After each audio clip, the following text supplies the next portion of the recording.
the mantra of the municipal light plant is to improve the quality of life for the communities they serve. That's really the whole point. Hi there, this is Lisa Gonzalez from the Institute for Local Self-Reliance. Welcome again to the Community Broadband Bits podcast. This week, Chris visits Holyoke, Massachusetts, and talks with Tim Haas. Tim is the Senior Network Engineer from Holyoke Gas and Electric. HG&E has provided telecommunication services through its fiber network for over 15 years. The network began in 1997, saving public dollars and encouraging economic development ever since.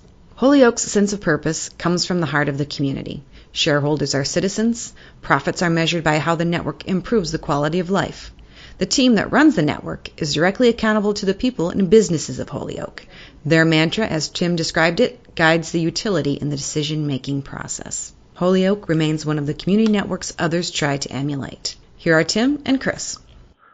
Welcome to another episode of the Community Broadband Bits podcast. Today I'm speaking with Senior Network Engineer Tim Haas from Holyoke Gas and Electric. Welcome to the show, Tim. Thank you very much, Chris. So I just met you. We had lunch together with a group of other folks up there in Western Mass when I was coming through the region, which I was very glad to get to know people, see you face to face. Maybe you could start by describing that area of the country for our guests. Sure. We're located in Holyoke, Massachusetts. It's in the western part of Massachusetts. It's a reasonably rural area made up of 4 counties. Holyoke is located 90 miles west of Boston. Yeah, it's a lot drier there. Yeah, and about 30 minutes north of Hartford, Connecticut. We're about 8 miles north of Springfield, Mass., the birthplace of basketball. And Holyoke itself is an old industrial city that came about in the mid-1800s. It was, I believe, the second planned industrial city in the United States where they harnessed hydroelectric power off of the Connecticut River and built a industrial paper manufacturing town. And so if you fast forward a little ways, you have municipal gas and electric, in the parlance of Massachusetts, a municipal light plant. And you eventually decided that it would make sense to get into the telecommunications investments. Can you tell us a little bit about when that happened and what the reasons were? Sure. Holyoke Gas and Electric itself was founded in 1902 as a municipal light plant, which is an interesting way that the municipality separates the functions of town government and delivering services. So the municipal light plant enables the municipality to go into business.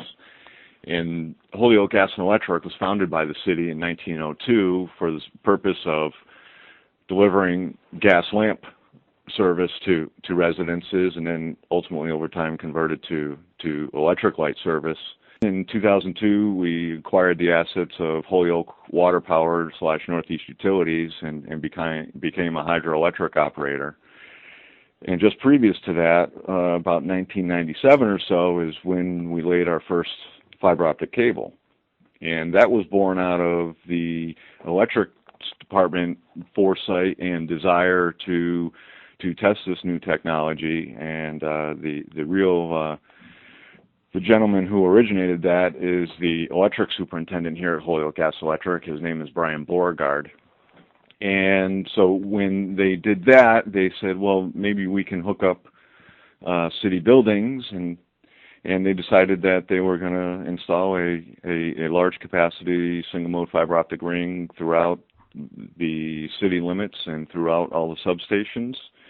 And that's really where it was born. It was, trying to hook up and do local networking and get to some greater capacity. And from there, the actual telecom division was born, and we decided that it may be beneficial to the city to start delivering services to businesses and other institutions within town, considering that we had all of this fiber optic infrastructure to work with, and we actually had a lit network. That's really how it got started, was through the need of the utility and the foresight the folks running the electric division. I'm always interested in how these things develop. We've seen in a number of cases where the municipal light plant or public utility connects substations, and then it realizes, oh, we could connect the schools, and then businesses find out about these incredibly fast connections, and then they start encouraging that they should be connected as well. How was it in Holyoke? Was this something that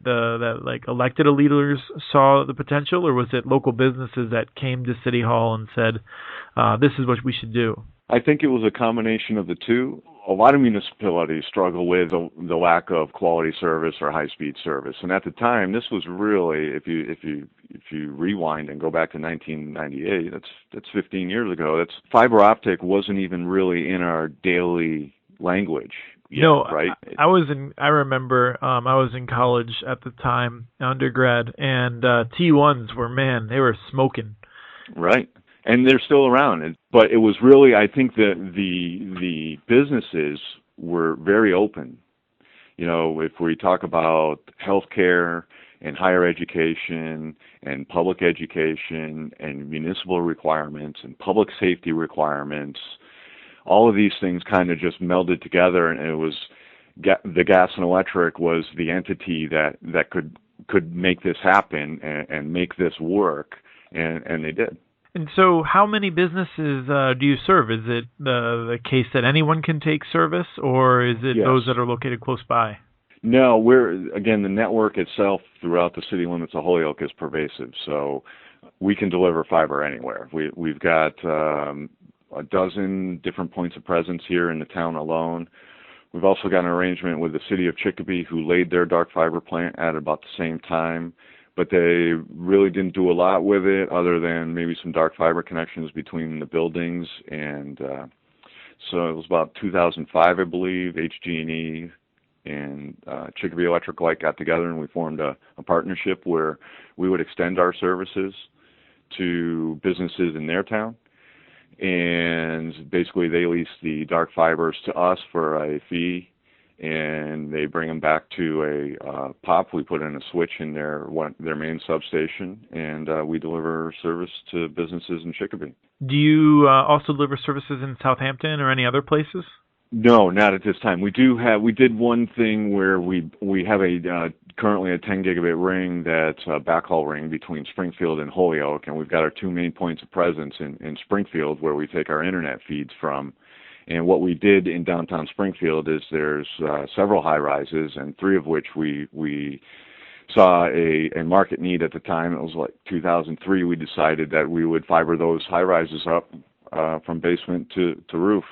And we've got a few dozen customers through those buildings, and that fiber gets tied back to our one of our main points of presence in Springfield at the basement of one of the towers. So that has worked out well. And you haven't expanded in terms of your own infrastructure, but when I met you, it was with a group of people from mostly Leverett and one person from Princeton, two towns that are looking at building their own networks. And and I saw that you were there providing advice and giving them, helping them to work through their problems. Can you tell me a little bit about how HG&E has been helping neighbors to look at what I would call locally self-reliant solutions? The mantra of the municipal light plant is to improve the quality of life for the community they serve. That's really the whole point. These other towns have, through the grapevine or whatever, have heard about what we've been doing, and they're new to the fiber optic networking and all the intricacies that go along with delivering a telecommunication service.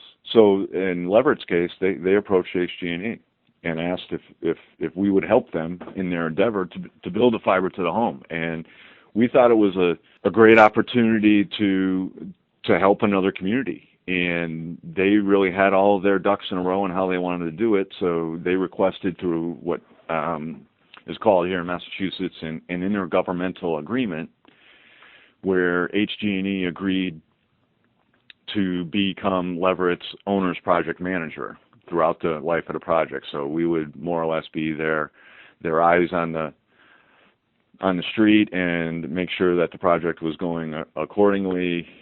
Obviously mitigate any issues that arise with projects of this size, but really take advantage of HG&E's 15-year experience in fiber optic networking and what it takes to build it and what it takes to own it and what it takes to run it. So we feel privileged to be in a position to help another town like Leverett, and HG&E is really proud of our ability to help these folks.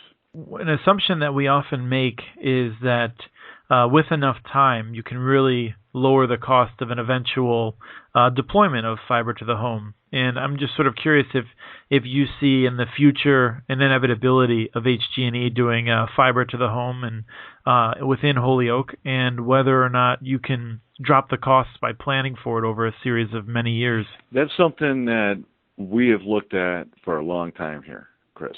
We've looked extensively at it over the past 10 years, 3 different times, probably every 3 years, in depth, and what the cost structure would be. And it's one of those things where if we're going to deliver a service like that to residences, we really have to deliver it to everyone. And we've struggled with the return on investment of delivering fiber to the home and how we manage those services being delivered to the customer, because we recognize where our strengths are. We recognize that we're good at building fiber plant. We're good at running networks. We're good at managing those things.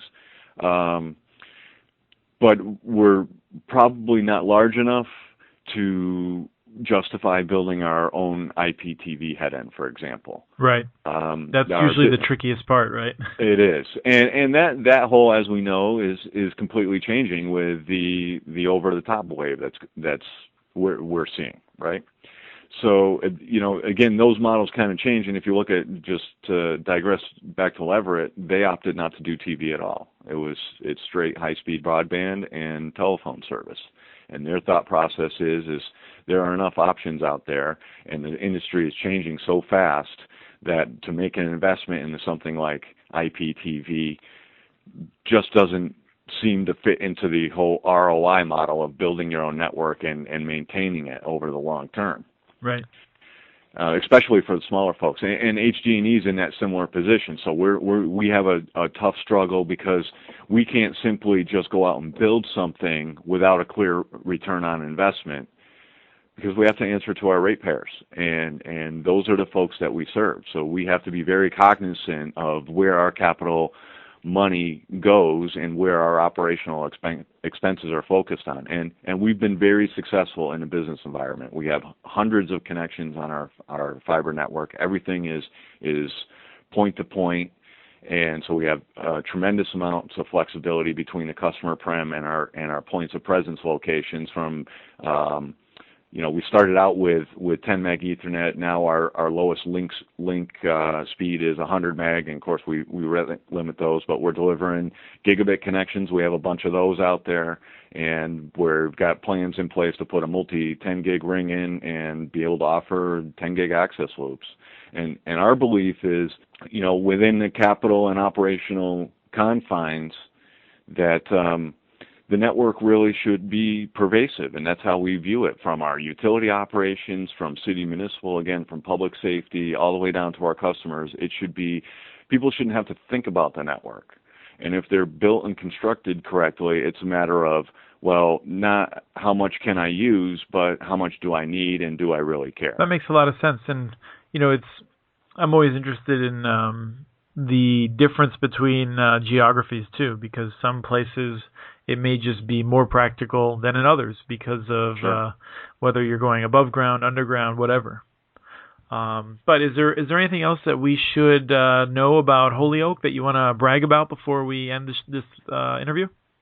I think probably the one thing, Chris, is we couldn't do any of this without our staff. And the fact, again, going back to this whole MLP environment, customer service is number one for us. And one of the things that really makes us successful is a talented team of technicians, engineers, right on through.